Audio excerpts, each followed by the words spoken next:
Suite de la lecture du livre L'imitation de Jésus-Christ, il faut supporter les défauts d'autrui.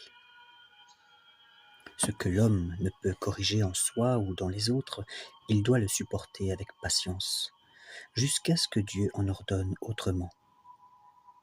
Songez qu'il est plutôt mieux qu'il en soit ainsi pour vous éprouver par la patience, sans laquelle nos mérites sont peu de choses. Vous devez cependant prier Dieu de vous aider à vaincre ces obstacles ou à les supporter avec douceur.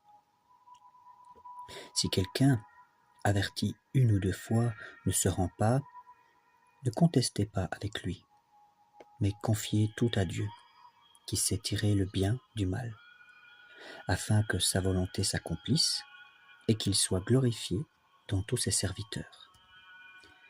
Appliquez-vous donc à supporter patiemment les défauts et les infirmités des autres, quelles qu'elles soient, parce qu'il y a aussi bien des choses en vous que les autres ont à supporter.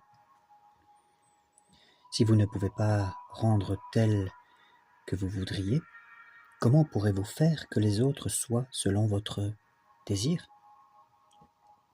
Nous aimons que les autres soient exempts de défauts, et nous ne corrigeons pas les nôtres. Nous voulons qu'on reprenne les autres sévèrement, et nous ne voulons pas être repris nous-mêmes. Nous sommes choqués qu'on leur laisse une trop grande liberté, et nous ne voulons pas qu'on nous refuse rien. Nous voulons qu'on les retienne par des règlements, et nous ne souffrons pas qu'on nous contraigne en la moindre chose.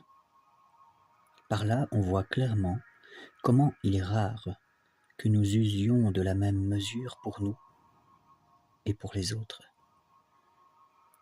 Si tous étaient parfaits, qu'aurions-nous de leur part à souffrir pour Dieu ? Or, Dieu l'a ainsi ordonné afin que nous apprenions à porter le fardeau les uns des autres, car chacun a son fardeau. Personne n'est sans défaut. Personne ne se suffit à soi-même, et personne n'est assez sage pour se conduire seul. Mais il faut nous supporter, nous consoler, nous aider, nous instruire, nous avertir mutuellement. Et c'est dans l'adversité, qu'on voit le mieux ce que chacun a de vertu. Car les occasions ne rendent pas l'homme fragile, mais elles montrent ce qu'il est.